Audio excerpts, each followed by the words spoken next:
The LAPD is now promising to hold officers accountable, announcing 56 complaint investigations against officers since protests for racial equality began. And more than 24 of those are use of force allegations. This afternoon, we speak to Evelyn Anderson. She went into law enforcement to serve her community. And after 2 decades of work with the Sheriff's Department and a lifetime of worry for her African-American sons, she's now sharing her suggestions for improving a system she says needs to change. So when I saw what happened to Mr. Floyd, I was blown away because to me, what I saw was murder.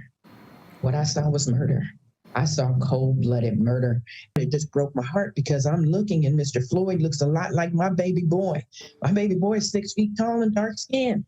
You know, I'm looking, I said, this could be my boy or my brother. What is going on? Like most black mothers, Evelyn Anderson remembers having the talk with her sons about what to do when stopped by police. Every black man that I know has a story. It was the same talk her mother gave her brother a generation earlier. Their cars have been searched illegally. You know, their persons have been searched illegally.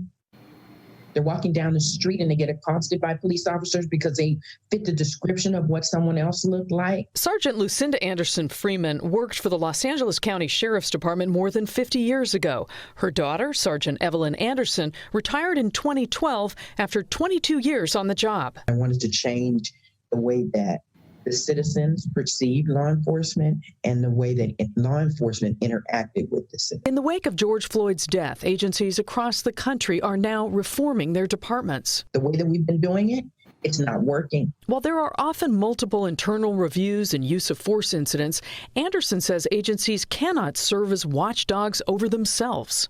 My suggestion is that there should be a third-party organization, I'm saying the FBI, that should be in place where when certain triggers come up, that the cases should be referred to them. She says these automatic triggers could include any excessive force incident resulting in great bodily injury or multiple complaints against the same officer. The Federal Bureau of Investigation is already built to do it.